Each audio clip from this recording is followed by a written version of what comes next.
the Hindus are now capable of responding adequately to such challenges and problems. Their concept of jihad divides the world into two categories. And that section of Muslims believes that it is their religious duty to attack, to convert, to kill, to abduct, to loot. What was the biggest challenge that you faced as an advocate? Was it fighting the ban on RSS in 1992? I did not take any of them as a challenge. When the judge declared that there is no material to ban RSS and therefore I cancelled the ban. Most thrilling and fulfilling moment. 4.5 kilogram of gold stolen or taken away. They do not believe in God. They do not believe in temples. Such people become the chairman and members of the Devaswam. It's an insult to Hindu religion. The persons who are in jail are said to be close to the government of the day. Majority party in that coalition, the CPIM, 4.5 kilogram of gold stolen or taken away. Within this decade would come a day when we would invite all of you to Mathura to have Darshan Puja at the place where Krishna was born.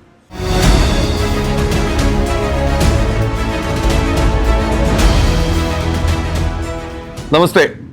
ഇന്ന് ജനം T വിയിലെ അതിഥി ഒരുപാട് മുഖവുരകൾ ആവശ്യമില്ലാത്ത ഒരാളാണ്. Shri Alok Kumarji. Professionally പറഞ്ഞാൽ supreme കോടതിയിലെ മുതിർന്ന അഭിഭാഷകൻ. പിന്നെ സംഘടനാപരമായിട്ടാണെങ്കിൽ സംഘത്തിൽ തുടങ്ങി, RSSൽ തുടങ്ങി, പ്രചാരകനായി, BJPയിൽ, ABVPയിലടക്കം വിവിധ സംഘടനാ ചുമതലകൾ വഹിച്ചു. പാർലമെൻ്ററി രംഗത്ത് ഡൽഹിയിൽ ഡെപ്യൂട്ടി സ്പീക്കറായിരുന്നു. ഏറ്റവും ഒടുവിൽ VHPയുടെ ഇൻ്റർനാഷണൽ പ്രസിഡൻ്റാണ് ശ്രീ അലോക് കുമാർജി. മറ്റൊരു പ്രത്യേകത, അദ്ദേഹം സംഘത്തിൻ്റെ കാര്യകർത്താക്കളെ പരിശീലിപ്പിക്കുന്ന വിഭാഗത്തിൻ്റെ അധ്യക്ഷനും കൂടിയായിരുന്നു. നമസ്തേ, സ്വാഗതം ജനം ടി വി. ധന്യവാദ്. Thank U.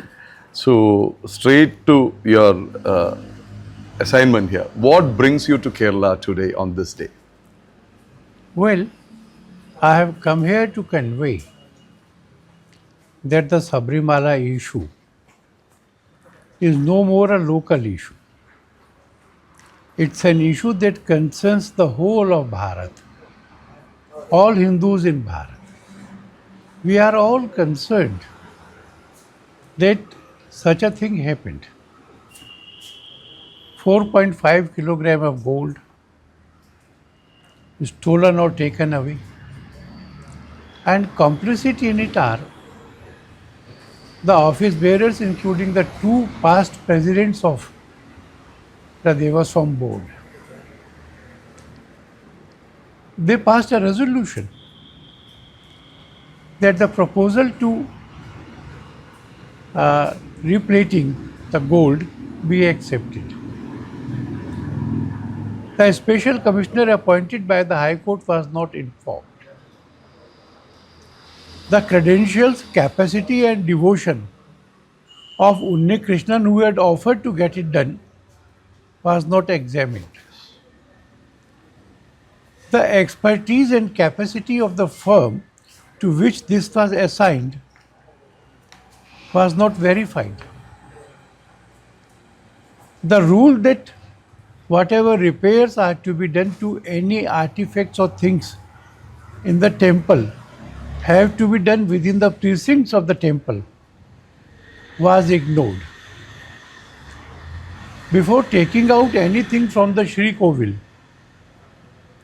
there are some set religious standards for obtaining the permission of the Lord, including the astrological method, the Shastric method, and the Desha Puja, the place from which it is to be taken out. All three were not done.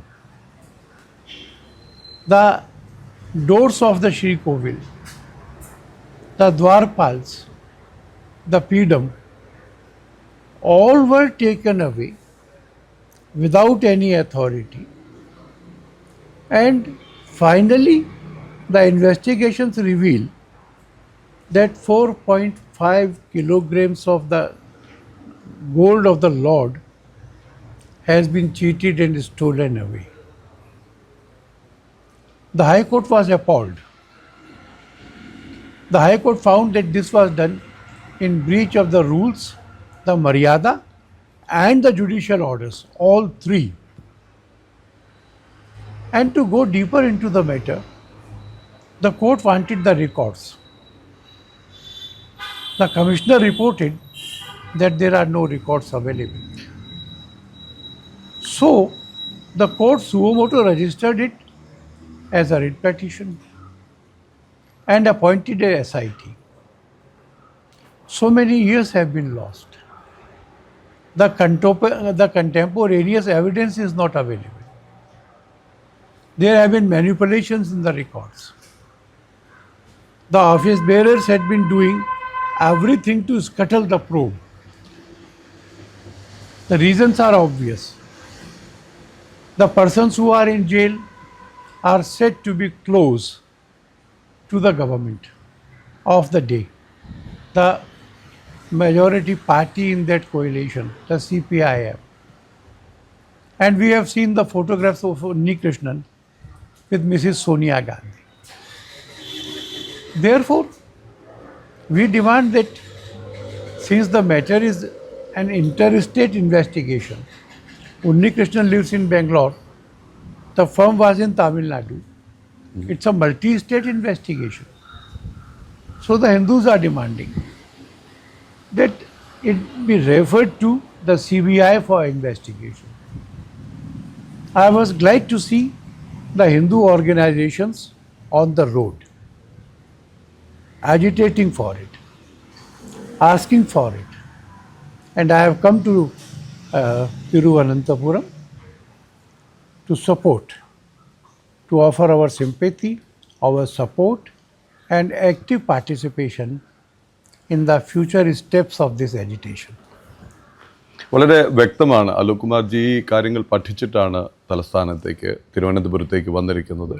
ശബരിമലയിൽ സംഭവിച്ച സ്വർണ്ണക്കൊള്ളയുടെ A to Z കാര്യങ്ങളാണ് അദ്ദേഹം വിവരിച്ചത്.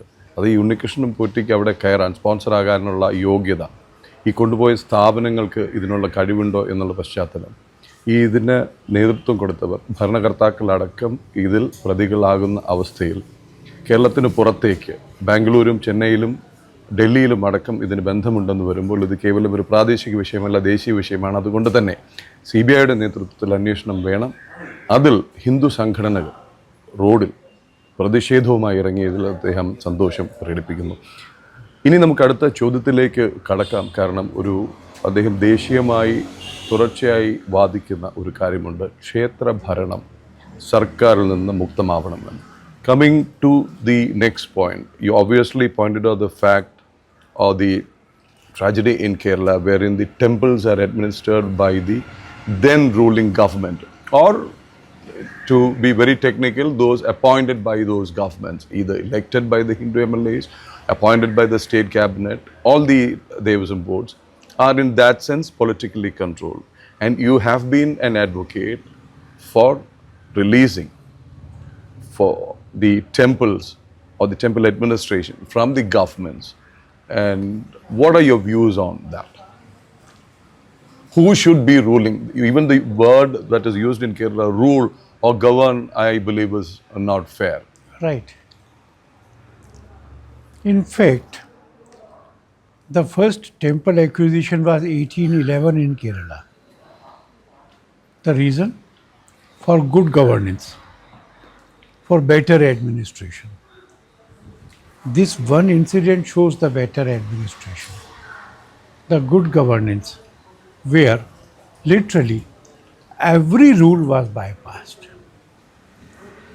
The government does not control the mosques. It does not control the churches or the gurudwaras or the Jain sthanaks. Why should it control the temples? And it does not have the expertise. I have seen the reports published by Shri Dharampal, made by the British officers in Tamil Nadu and Bengal before the taking over of the temples. The British officers, after a survey, reported that all temples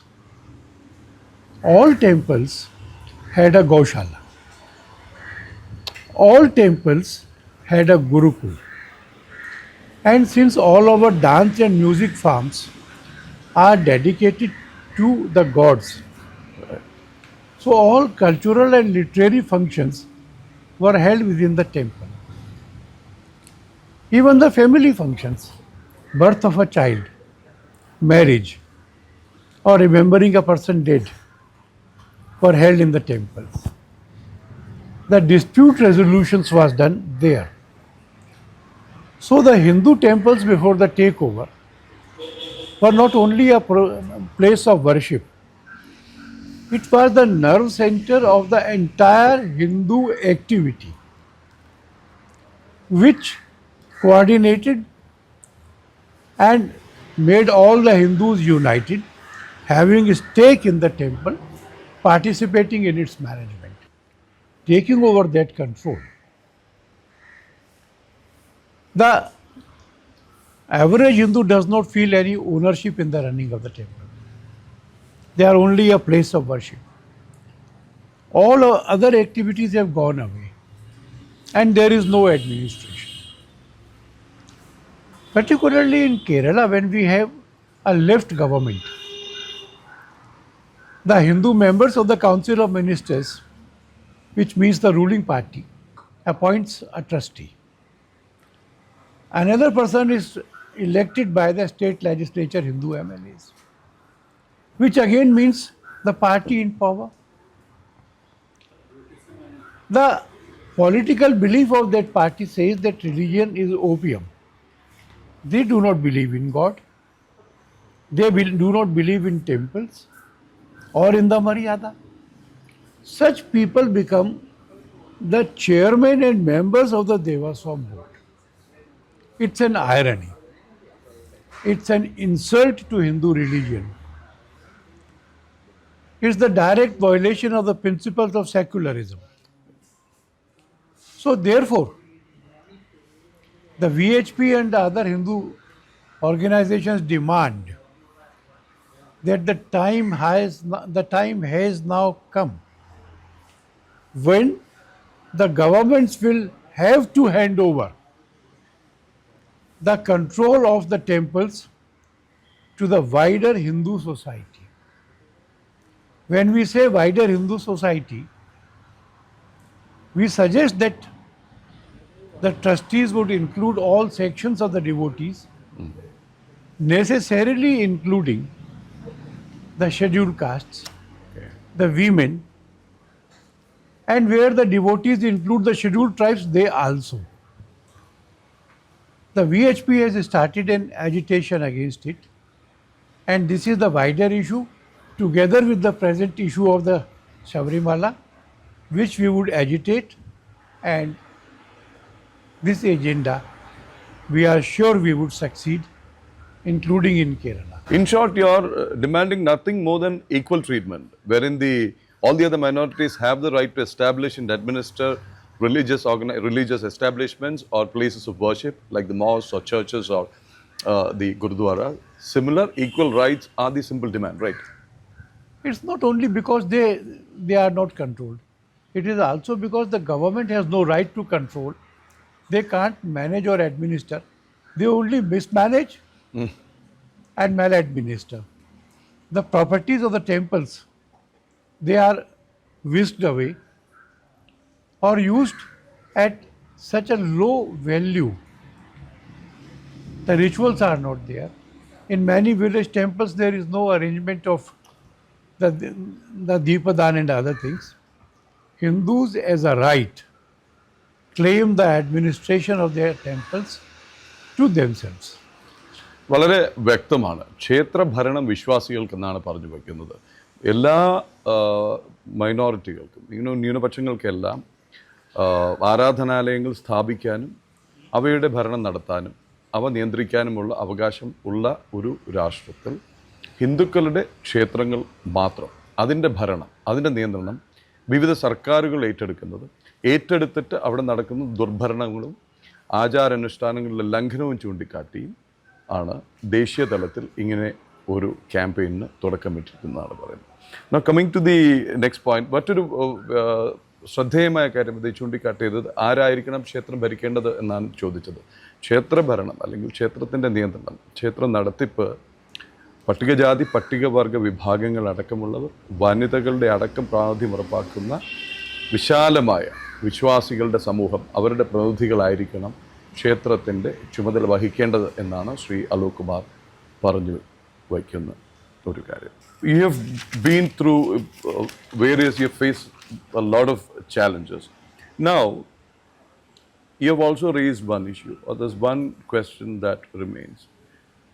The privileges given to certain sections of the society, the privileges given to OBCs, the scheduled castes, the scheduled tribes, those are physically disabled, those who have handicaps in any manner.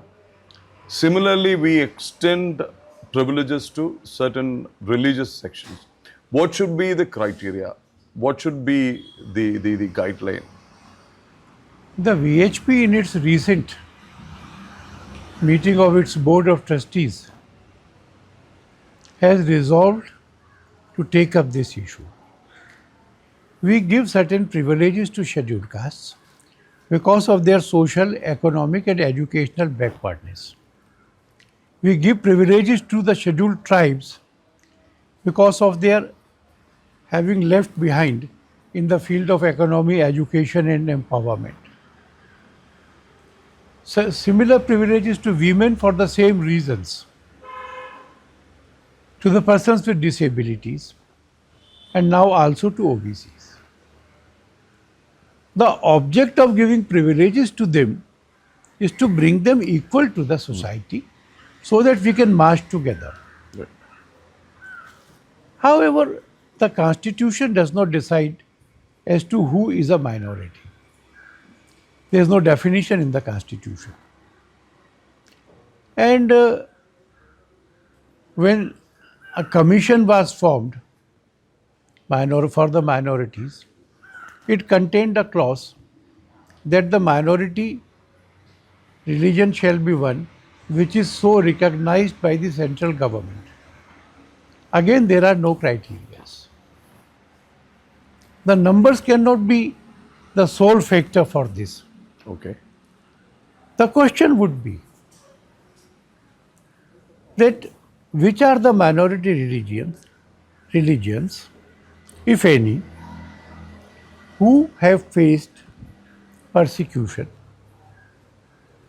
or any restrictions in their life on the basis of religion. If they have been left behind, then they are entitled to privileges. If there had been no persecution or a differential treatment on the basis of religion, then why should they be given privileges? The 1000-year history of Bharat shows that for 800 years of them the Muslim was the rulers. And all the atrocities, the physical tortures, the additional taxes, the punishment for obstructing religions was suffered only by the Hindus. I am in Kerala. The first mosque was built in Kerala when Prophet Muhammad was alive.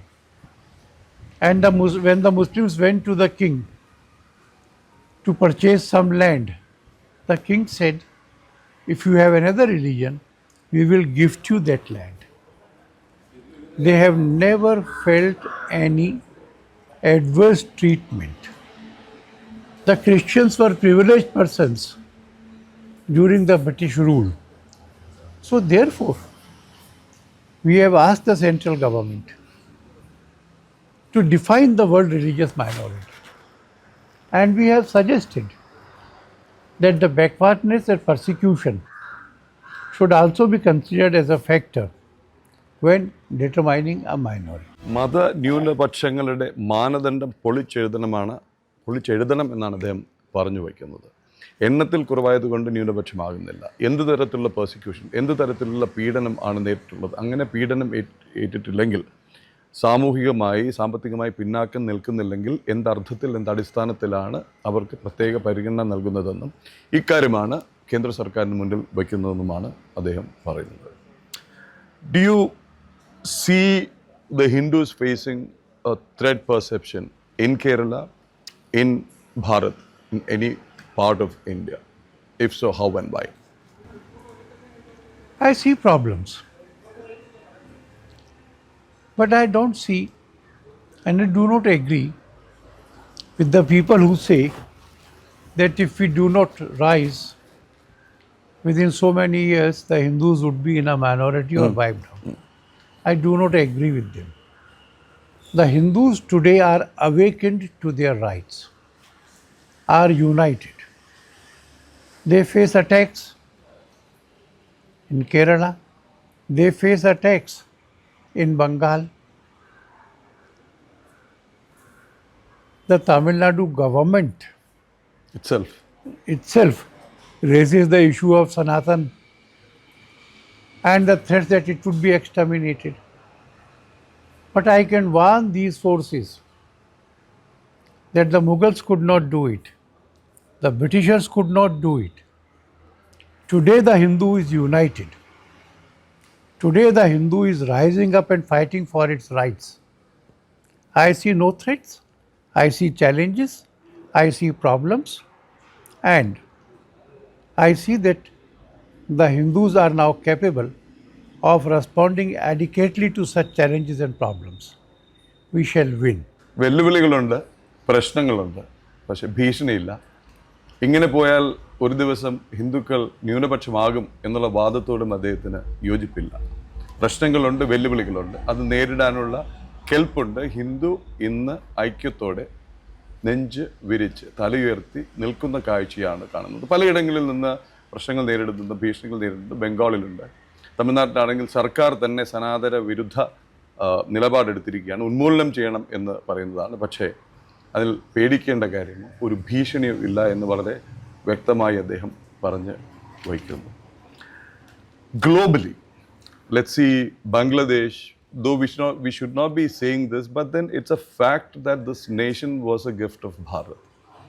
This so-called Muslim country was persecuted by the then Pakistan, and we went to their rescue. The rebels there, or the freedom fighters there, they fought with our soldiers. Our soldiers laid down their lives to create an independent nation, freedom for the nation. Now we see Bangladesh being the playground or nursery, or the hiding place for anti-Hindu, anti-Bharat forces, to the extent they've shown the audacity to stand up and say, like, we're going to take away this northeast and make it independent, add on to greater Bangladesh, those wild dreams. Plus they're offering help to our perceived enemies. How do you look at the situation? That when the independence came, Mahatma Gandhi was in Noakhali, in what is now called Bangladesh. For 8 months, he did not wear any footwear. And he did not stay for 2 days in a village. He would walk over barefoot from village to village, spend a night there, meet the people to restore the normalcy and to be able to call back the Hindus who had to fled after riots and murders. The riots and murders in Bangladesh have been a recurring phenomenon, more so before an election, and where the BNP won after the elections also. I would like to be candid about it. This riot, these attacks, they arise from a certain religious thought, belief, which is believed by a vast section of the Islam. Their concept of jihad divides the world into two categories. One of the Muslims, and in the other are all the others. And that section of Muslims believes that it is their religious duty to attack, to convert, to kill, to abduct, to loot, and to keep the looted goods and rape the captured women as the gifts bestowed upon them from above. A deeply entrenched thought which makes them to conduct a jihad against all non-Hindus, non-Muslims. It is now time when all the civilized world tells the Muslims that jihad is an outdated concept. This is a time of democracy, freedom of thought, freedom of religion. The adherents of not one religion can think about dominating the rest of the world. So it is not only a law and order problem in Bangladesh or in any other country. It is the problem of a civilizational conflict where we have to tell the other part that this is no time of iski ek hi saja sar tan se juda. No, that is not allowed. You are welcome to live here as citizens. You have an assured life as equal citizens. But if you breach the law with threats of violence, it shall be met with resistance and aptly so. വ്യക്തമാണ്. രണ്ട് കാര്യങ്ങളാണ് അദ്ദേഹം പറഞ്ഞു വെക്കുന്നത്. ഒന്ന്, ലോകരാഷ്ട്രങ്ങൾ, civilised ലോകം ഇസ്ലാമിനോട് പറയേണ്ട ഒരു സമയമായി, അല്ലെങ്കിൽ ജിഹാദിന് വേണ്ടി വാദിക്കുന്നവരോട് പറയേണ്ട സമയമായി. ജിഹാദ് എന്നുള്ളത് കാലഹരണപ്പെട്ട ഒരു ആശയമാണെന്നുള്ളത്. സ്വാഗതം. ഒരു രാഷ്ട്രത്തിൽ അതിൻ്റെ നിയമങ്ങൾ, സംവിധാനങ്ങൾ അനുസരിച്ച് ജീവിക്കുക. അതല്ലാതെ ഒരു ഭീഷണിയുണ്ടെന്ന് പറഞ്ഞിട്ട് ജിഹാദിൻ്റെ പേരിൽ സർ തൻ സെ ജുഡ എന്ന് പറഞ്ഞിട്ട് തലവെട്ടിക്കളയും എന്നുള്ള ശിക്ഷയുള്ള ഭീഷണി ഉയർത്തുന്നത് അംഗീകരിക്കാനാവില്ല, നടപ്പാക്കാൻ പോകുന്നില്ല, നടക്കില്ല എന്നാണ് അദ്ദേഹം പറഞ്ഞു വയ്ക്കുന്നത്. An extension of this, sir,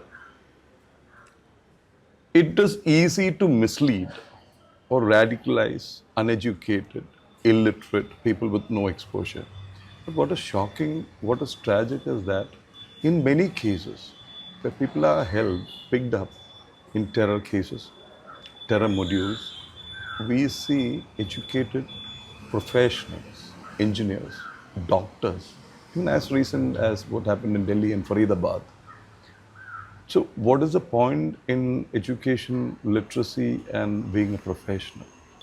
The myth was created that jihad is done by the uneducated people who have been left behind. Not right. In the Lal Killa case, there are professional doctors who have an eminent place in the society and sufficient money to live on. They were not the people deprived. The pilots who had the training, capacity and concentration to hit the twin towers at the right point were not illiterate backward persons. I was appalled to read a report in Guardian that certain students, lady students in UK had offered to work in the jihad areas to be the common wives of the jihadis on their religious call. So therefore, and the university itself, it became the center for recruitment, for indoctrination and for training. It became a conduit for the funds to be transmitted and to keep the everything under the clock of being a prestigious medical college. So, as I had said, this is a religious belief which is instilled into them from their very childhood. अल्लाह को प्यारी है कुर्बानी. And therefore, this section, this belief is to be encountered with. And the modern thought of equality and respect for all religions has to be instilled. That is the job ahead before the Indian society and the societies world over, more so where they are facing problems from the unlawful immigrants or asylum seekers. വിദ്യാഭ്യാസമില്ലാത്ത illiterate ആയിട്ടുള്ള ചെറുപ്പക്കാരാണ് ഭീകരവാദത്തിലേക്ക് തീവ്രവാദത്തിലേക്ക് തള്ളിവിടപ്പെടുന്നത് എന്നുള്ളൊരു മിഥ്യാധാരണയാണ്. അത് പൊളിഞ്ഞു കഴിഞ്ഞു എന്നാണ് ശ്രീ അലോക് കുമാർ പറയുന്നത്. ഏറ്റവും ഒടുവിലത്തെ ഉദാഹരണം അദ്ദേഹം കാണുന്നത് ചെങ്കോട്ടയിൽ പിടിക്കപ്പെട്ട ഡോക്ടർമാർ, അതുപോലെ തന്നെ UK-യിൽ ഭീകരവാദികളുടെ ജിഹാദികളുടെ പൊതുഭാര്യയായിരിക്കാൻ സന്നദ്ധത പ്രകടിപ്പിച്ച യുവതികളുടെ ചരിത്രം അദ്ദേഹം ചൂണ്ടിക്കാട്ടുന്നു. അതുകൊണ്ട് തന്നെ ഈ ഒരു ധാരണ തിരുത്തുകയും എല്ലാ മതങ്ങൾക്കും തുല്യതയോടെയും തുല്യ ബഹുമാനത്തോടും കൂടി കഴിയാനുള്ളൊരു സംവിധാനം അല്ലെങ്കിൽ ആ ചിന്ത, ആ ഉപദേശം അവർക്ക് കൊടുക്കണം എന്നാണ് പറയുന്നത്. Now you mentioned UK, especially London and suburbs, are facing the biggest influx of the so-called jihadis. They are literally taking on the local administration. They're taking on the local police. They're taking on the government. The government now they're faltering. They really don't know what to do. They are under pressure. They're trying to establish, and they are openly saying, we are going to establish our kingdom here. What brought about this? Britishers who were ruling India are now being, made to dance the tune of these forces. I'm sorry that your analysis is correct. Different countries are responding differently. France is fighting them. And in the general elections in the France, the conservative nationalistic parties got so many seats that during the course of elections, the other two parties had to collaborate, withdraw candidates, so that the nationalist people do not win a majority. The Germany is fighting back. But then there is also a party called ADF, Alternatives for Democracy, which are fighting against illegal immigrants and gathering support. The UK has surrendered to them.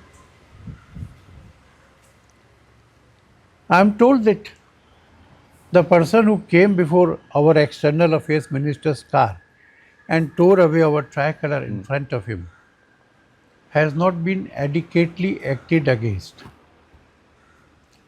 I had gone to the Leicester and Birmingham where there was effort to vandalize our temples. It was clear that Hindus were the victims. Yet the government keeps them virtually as equals. They are afraid of fighting it. And I am afraid that they would be adequately suffering for it in the coming time. Coming back to India, we are now looking at Mathura and Kashi. What is the latest? What is the stand? After the Ram Janmabhoomi, somebody said, na bhuto na bhavishyati. This type of thing has never happened in the past, shall never happen in the future. I said, I disagree with the later part.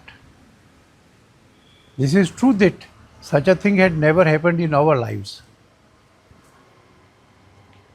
But this is wrong to say that it would not happen again.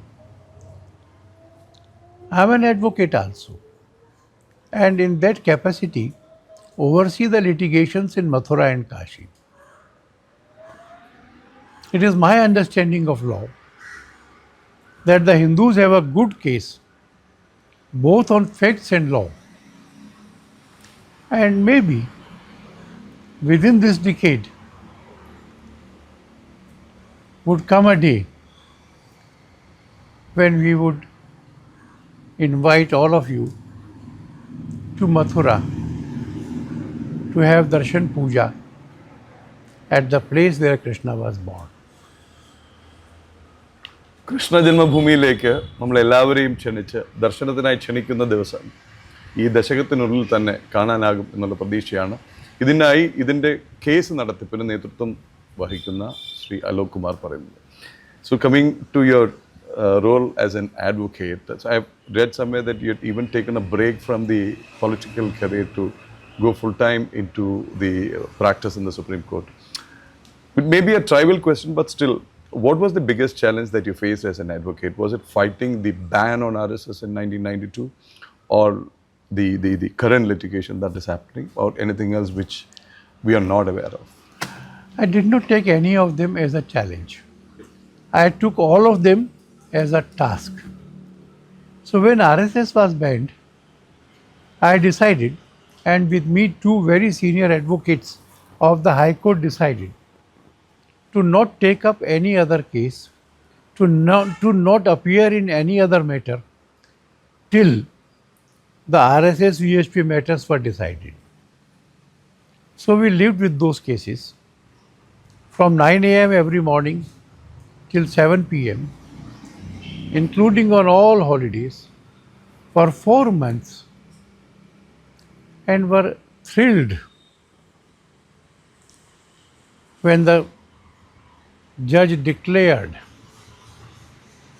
that there is no material to ban RSS, and therefore I cancelled the ban.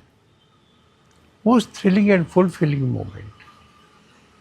The most thrilling and fulfilling moment was when the 5 judges together gave a unanimous verdict on Ram Janmabhoomi. As a professional, I have had the fortune of